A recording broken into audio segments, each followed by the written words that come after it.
역대상 11장이고요. 1절부터 3절까지 말씀을 우리 같이 함께 읽습니다. 네, 우리 1절부터 같이 한번 읽어볼까요? 1절입니다. 온 이스라엘이 헤브론에 모여 다윗을 보고 이르되 우리는 왕에 가까운 혈족이니이다.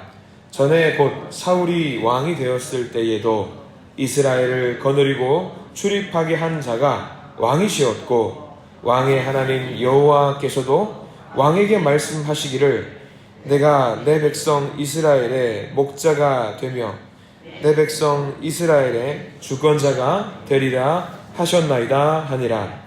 이에 이스라엘의 모든 장로가 헤브론에 있는 왕에게로 나아가니 헤브론에서 다윗이 그들과 여호와 앞에 언약을 맺음에 그들이 다윗에게 기름을 부어 이스라엘의 왕으로 삼으니 여호와께서 사무엘을 통하여 전하신 말씀대로 되었더라. 아멘. 오늘 말씀을 통해서 하나님의 크신 은혜가 있기를 간절히 소망합니다. 우리 기도하는 마음으로 한번 고백해 볼까요? 하나님의 은혜가 지금 저에게 임하기를 기도합니다. 아멘. 우리 옆 사람 축복하면서 하나님의 은혜가 지금 여러분에게 임하기를 기도합니다. 하나님의 넘치는 오늘 하루 복된 하루 되시길 간절히 소망합니다. 하나님 인도하심 가운데 살아가시는 오늘 거룩한 복된 날 되시길 간절히 소망합니다. 자, 오늘 역대상 11장 말씀은요, 우리가 지난번에 사무엘하 말씀을 통해서 봤던 말씀을 다시 한번 복습하고 있는 내용입니다. 역대상 11장은요 다윗이 이제 왕위 등 왕이 되는 과정을 다시 한번 보여주고 있습니다. 계속 말씀드립니다. 역대기를 쓴 사람은 에스라는 포로기를 마치고 돌아왔던 사람들을 향해서 말씀을 선포하고 있는 것이고요. 어떤 내용이냐면 다윗의 때로 돌아가자. 그때의 영화를 누렸던, 기쁨을 누렸던 그때로 돌아가자라고 지금 말을 하고 있습니다. 정말 학수고대했을 것 같습니다. 역대기에서 드디어 이제 다윗이 왕이 되는 과정이고요. 그것도 유다의 왕에서 그치는 것이 아니라 온 이스라엘의 왕이 됩니다. 그런데 왕이 되는 과정 11장 1절과 2절 3절 말씀을 보면은요, 왕이 되는 과정이 너무 단촐합니다. 간단하고요, 아주 심플합니다. 우리가 지난주에 토요일날 봤던 역대상 10장 말씀도 그랬죠. 사울이 왕이 되었고 사울이 죽게 되는 과정도 굉장히 긴 과정이지만 간단하게 1장 한 장, 10장 한 장으로 끝나버립니다. 굉장히 간단하게 이야기를 하고 있습니다. 다윗이 왕이 되는 과정도 마찬가지입니다. 1절, 2절, 3절로 끝이 납니다. 여러분들 아시겠지만 다윗이 왕이 될 때까지 정말 힘들었습니다. 쉬운 과정이 아니었습니다.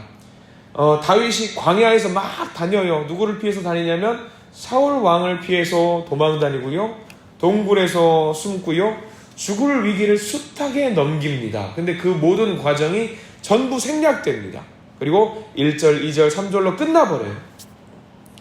오늘 성경 말씀에서 아주 요약된 내용, 헤브론에서 7년 6개월 동안에 유다의 왕이 돼가지고 통치를 하지요. 그리고 이때 1절, 2절, 3절에서 이제 이스라엘의 통합된 왕이 됩니다. 근데 그 과정이 딱 3절로 끝나버립니다. 역대기를 썼던 사람이 누군지 말씀드렸죠. 누구죠? 에스라라는 사람이었습니다. 이 에스라는요 정말 쿨한 사람이에요. 이 모든 내용을 다 제껴버리고 이 3절 말씀으로 쉽게 넘겨버릴 수 있다라는 것, 이유가 있겠지요. 왜 그랬을까? 우리는 그것을 생각해야 됩니다. 그 모든 과정을 이렇게 간단하게 적을 수 있었던 이유, 이스라엘 백성들에게 그 굉장히 긴 역사의 과정을 딱 3절로 요약한 이유가 있습니다. 오늘 우리는 그 이유를 배워야 됩니다. 왜 그랬을까? 왜냐하면 포로 생활에서 돌아온 뒤에 이스라엘 백성들에게는 반드시 필요한 것만 알려주고 싶은 거예요. 꼭 이것만 알아야 된다. 다른 거는 기억하지 않아도 좋다. 꼭 외워야 될 것들, 기억해야 될 것들, 그것만 우리 이스라엘 백성들이 알았으면 좋겠다라는 겁니다. 열왕기 하 내용, 열왕기 상과 열왕기 하의 내용을 여러분들 잘 알고 계시겠습니다만, 뭐냐면 인간은 죄인입니다. 그걸 말하는 거예요. 다윗도 죄인이고 허구한 날 이스라엘 백성들은 지지고 볶고 서로 싸우고 난리 피우는 것 계속 반복이 됩니다. 잘못하고 실수하는 것들을 반복하지요. 그런데 에스라는 말하고 있습니다. 다 필요 없어. 이제 그 과거의 내용들은 다 잊어버려. 우리들의 잘못했던 것 중요하지만 그거 다 잊어버리고 지금 우리에게 필요한 것이 무엇이냐? 자, 이스라엘에서 가장 필요한 것. 지난날의 과오를 복습하는 것 굉장히 중요한 일입니다. 그러나 꺼내지 않고 알려주고 싶은 것, 다윗을 통해 주셨던 새로운 은혜, 새로운 은혜, 오늘 우리에게 주시는 새로운 은혜, 그 은혜만을 기억하자라는 겁니다. 새롭게 우리에게 주시는 은혜가 있다라는 거죠. 포로 생활을 했던 그 모든 백성들에게 포로 생활에 있었던 그 구차했던 모든 것들 다 지워버리고 이제 우리에게 오늘 주실 은혜가 있을 텐데 그 은혜를 기억하면서 살아갔으면 좋겠다. 왕이 된 이 시점, 왕으로서 주실 하나님의 은혜가 있으니까 그 은혜만을 기억했으면 좋겠다라는 것을 알려주고 싶은 겁니다. 우리는요, 하나님 앞에서 매일 새로운 삶을 살아가게 됩니다. 그럼 우리는 아침에 일어날 때 여러분들 기대해야 됩니다. 질문을 던져야 돼요. 아침에 일어나서 여러분 제일 먼저 뭐 하십니까? 아침에 일어났으니까 새벽 예배 나와야지. 그거를 하십니까? 아니면은 기도를 먼저 하십니까? 간절히 부탁을 드리는데 새벽 예배 나오는 거 중요하지만 일어나서 제일 먼저 하시는 것은 기도가 되어야 될 줄 믿습니다. 그 기도할 때 뭐라고 기도해야 되냐면 하나님, 제게 오늘 주실 은혜와 제게 주실 상과 제게 주실 복이 무엇인지 먼저 기도하십시오. 이 새벽 예배 시간에도 가장 중요한 거 뭐냐면요, 하나님, 오늘 하루 제게 주실 복과 제게 주실 은혜가 무엇인지 알려주십시오. 그 기도를 하시기 바랍니다. 왜냐하면요, 하나님은요, 오늘의 만남을 통해서 오늘의 새로운 삶을 통해서 매일같이 새로운 은혜를 우리에게 주시기 때문입니다. 그 질문을 하나님께 먼저 던져보십시오.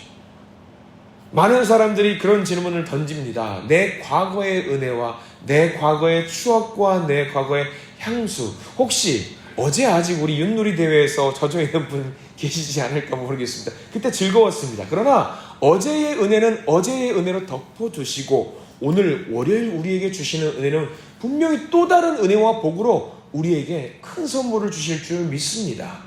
그것을 기대하고 오늘 하루를 살아나시기를 부탁을 드립니다. 다윗도 마찬가지예요. 다윗, 예수라는 말하고 있어요. 과거에 힘들었던 때가 없었겠는가? 힘들었고 어려웠을 때가 없었겠는가? 과거에 주셨던 그 복이 없었겠는가? 그것만 기억하지 말자라는 거죠. 오늘 우리에게 주신 예비하신 새로운 은혜를 기대하시면서 살아가자. 우리에게 이 말씀을 주시는 이유도 마찬가지입니다. 왕이 되기 전까지 하나님께서 놀라운 은혜로 그를 돌보셨다는 것을, 다윗을 돌보셨다는 것을 우리는 너무나도 잘 알고 있습니다. 정말 죽을 고비를 넘겼을 그 모든 상황 속에서도 하나님은 다윗을 돌보셨고 인도하셨습니다. 우리는 잘 알고 있지요. 그러나 오늘 역대상 11장을 통해서는 이 에스라, 역대상을 적고 있는 이 에스라는 과거의 잘못과 과거의 영광과 과거의 행복은 전혀 언급도 하지 않고 있어요. 여러분, 다윗이 저질렀던 큰 잘못, 우린 너무나도 잘 기억하고 있어요. 뭐죠? 다윗도 살인을 저질렀습니다. 직접적으로 자기가 한 것은 아니었겠지만 그의 충성스럽던 신하 우리아를 죽음의 전장터에 내몰았습니다. 죽였어요. 그리고 그의 아내를 취했습니다. 간음을 했습니다. 그 내용을 적자면 다윗이 잘못했던 가장 큰 잘못이잖아요. 그것을 막 생각을 해야 될 텐데 이 에스라는 지금 그것은 다 덮어두자고 말하고 있어요. 그리고 관심 갖는 것은 뭐냐면 하나님께서 다윗을 통해서 약속하셨던 그 말씀, 그 언약에 집중을 하자라는 거죠. 그래서 우리에게 3절 말씀을 우리가 좀 집중을 해야 되는데요. 11장 3절 말씀을 우리 천천히 다시 한번 읽어보기를 원하는데 3절 말씀 같이 읽어보겠습니다. 시작.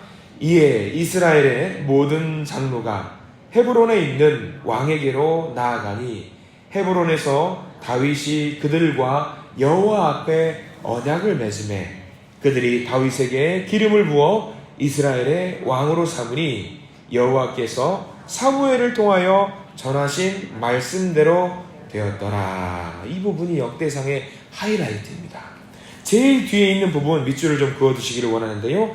여호와께서 사무엘을 통하여 전하신 말씀대로 되었더라. 무엇대로 되었더라? 말씀대로 되었더라. 말씀대로. 인간의 과거는 덮어두고요, 하나님의 말씀대로 그러니까 지금의 우리의 삶과 앞으로 우리의 삶, 그것을 기대하고 나아가자라는 거죠. 말씀대로 하나님은 우리에게 언약을 통해서 큰 복을 주실 것이라고 약속을 하셨으니 오늘 우리에게 주실 은혜와 복을 생각하면서 앞으로 나아가자, 그 이야기를 하고 있는 거예요. 다윗은 말씀을 의지해서 앞으로 나아간 사람입니다. 결국 그 말씀이 이루어지는 것을 경험한 사람입니다. 이스라엘 백성들에게 그것을 알려주고 있고요, 지금 우리에게도 알려주고 있습니다. 우리에게 임한 그 말씀이, 복이 오늘 우리에게 임하게 될 텐데 그것을 기대하면서 나아가자. 왜? 약속하셨으니까. 말씀대로 사는 자에게 하나님은 역사하신다라는 것을 보여주고 있습니다. 여기 특별히 새벽 예배 나오신 분들은 제가 감히 확신할 수 있는 건 뭐냐면요, 과거의 신앙 이력을 굳이 논하자면 제가 감히 비빌지도 못할 정도의 대단한 신앙의 이력을 갖고 있는 분이라는 걸 저는 알고 있습니다. 저보다 더 훌륭하실 것이고요, 저보다 더 대단한 신앙의 이력들, 신앙 경험과 간증들이 있을 것입니다. 그런데 명심하실 것은 무엇이냐면, 하나님께서 주실 은혜와 은총과 복은, 더 큰 은혜와 복은요, 아직 우리에게 오지 않았다라는 사실입니다. 앞으로 우리에게 주실, 말씀을 믿고 따라가서 전진할 사람들에게 주실 은혜와 복은요, 더 앞으로 준비되어 있어요. 근데 그 아무에게나 오지 않습니다. 누구에게 오냐면 오늘 3절 말씀대로 말씀을 의지하는 자에게 반드시 더 큰 은혜와 복이 주어진다는 사실입니다. 그렇기 때문에 우리 매일같이 주시는 그 말씀을 의지하시기를 소망합니다. 바로 그때에 하나님은요, 매일같이 또 새로운 은혜를 부어주셔요. 여러분들 그 아침에 일어날 때 기대가 되지 않으세요? 아침에 딱 일어나가지고 눈 뜨고 기도하면은요, 하나님 새로운 삶을 주셔서 감사합니다. 길게도 안 해요. 딱 30초? 1분도 안 되는 시기에 새벽 예배에 일어나가지고 침대에서 번쩍 일어나가지고 어떻게 하냐면 엎드려요. 그냥 엎적 엎드리면서 졸려 죽겠는데 하나님 감사합니다 하면서 기대하는 거예요. 하나님, 오늘 내게 주실 복이 무엇입니까? 내게 오늘 주실, 다윗이 말씀을 의지해서 앞으로 나아갔을 때 하나님 큰 은혜와 복을 주셨어요. 그러면 하나님, 저도 마찬가지로 말씀을 의지해서 앞으로 나아가는데 제게 주실 복이 무엇입니까? 제게 어떤 은혜와 어떤 복을 주시려고 그러십니까? 라고 기대하는 거예요. 여러분, 그렇게 기도해 보십시오. 바로 그렇게 기도하는 자에게 하나님은 크신 은혜와 복을 주실 줄 믿습니다. 그래서 오늘 역대상 말씀에는 구체적으로 나오지 않지만 오늘 내용을 동일하게 기록한 사무엘하 2장에는요, 다윗이 고백하는 장면이 나옵니다. 왕이 되기 이전에 하나님께 기도해요. 다윗이 이 사울이 죽었다라는 소식을 듣고 여러 가지 고민과 아픔 속에서 기도하는데 다윗이 기도하는 거예요. 하나님, 제가 이제 어디로 가면 좋겠습니까? 기도하니까 하나님이 알려주셔요. 뭐라고 하냐면 헤브론으로 가라, 유다로 가라. 가면은 내가 준비한 것들이 있다라고 해가지고 갔더니 뭐가 되냐면요, 유다에 있는 모든 장로들이 다윗을 왕으로 옹립하는 거예요. 복을 주시는 거죠. 그리고 거기서 7년 반 동안 헤브론에서 왕이 되니까 결국 사람들이 가만히 왕으로서의 역할을 수행하니까 온 이스라엘에 있는 장로들이 다 헤브론으로 모이는 거예요. 모여가지고 내가 지금부터 왕을 할 거야, 너희들 다 굴복해. 그것도 아니에요. 모든 장로들이 모여가지고, 지도자들이 모여가지고 이제 우리의 왕이 되어 주십시오라고 하는 거예요. 왜? 말씀을 의지하고 하나님의 인도하심을 받아서 앞으로 전진하고 좀 마음을 먹으니까 자기는 왕이 되겠다라고 마음을 먹은 것도 아닌데 모든 지도자들이 와서 자기를 왕으로 높여주는 거예요. 말씀을 의지해서 나가는 자에게 주신 큰 복입니다. 이 복을 여러분들 기대하시면서 오늘 하루를 시작하시는 저와 여러분들 되시기를 바랍니다. 하나님의 말씀을 의지한 것 말고는 다윗이 한 게 없어요. 그러니까 그를 왕으로 세우시고 복을 누리게 되었던 것입니다. 오늘 말씀 의지해서 오늘 전진하기를 원합니다. 오늘 모든 성도님들 하나님과 동행하면서 살아가실 텐데요, 다윗이 했던 그대로, 그리고 에스라가 선포했던 것 그대로 과거에 너무 연연하지 말고 오늘 우리에게 주실 그 말씀의 은혜와 복을 기대하시면서 오늘 하루를 시작하시는 우리 모든 성도님들 되시기를 간절히 축원합니다. 분명히 오늘 허락하신 큰 복이 있을 겁니다. 그 복을 그냥 뺑겨치지 마시고 반드시 그것을 잡아가지고 누릴 수 있는 여러분들 권리가 있습니다. 그 권리가 있어요. 왜냐하면 우리는 하나님의 자녀들이기 때문입니다. 그 복을 마음껏 누리시는 우리 모든 믿음의 성도님들이 되시기를 간절히 축원합니다. 기도하겠습니다. 주님 감사합니다. 하나님은 이미 다윗을 잘 알고 계셨고 그를 세우셨습니다. 그것도 부족한지 하나님은 광야 생활을 통해서 그를 연단시켰습니다. 결국 그는 진정한 이스라엘의 목자가 되었습니다. 주님, 우리도 다윗과 같은 사람이 되기를 소망합니다. 제가 있는 그 자리가 어떤 자리이든지 다윗처럼 최선을 다해서 하나님을 섬기게 해 주시옵소서. 하나님이 주시는 연단을 달게 받게 해 주시옵소서. 견딜 만한 아픔을 주신다고 하셨사오니 앞으로 나가야 한다면 앞으로 나갈 수 있는 힘과 용기를 주시옵소서. 무엇보다 이스라엘 백성들을 위해서 목숨을 내놓을 수 있었던 다윗의 희생과 용기 우리에게도 허락해 주셔서 내 주변에는 많은 사람들을 위해서 헌신하고 봉사하고 섬길 수 있는, 무엇보다 말씀을 의지해서 그렇게 할 수 있는 우리 모든 믿음의 자녀들이 될 수 있도록 인도하여 주시옵소서. 주님, 우리에게 주시는 큰 은혜와 복을 기대하면서 이 시간 하루를 시작합니다. 주님, 마음껏 우리의 그릇에 차고 넘치게 주시는 그 복과 은혜를 누릴 수 있도록 저희들을 인도해 주시옵소서. 예수 그리스도 이름으로 간절히 기도드립니다. 아멘.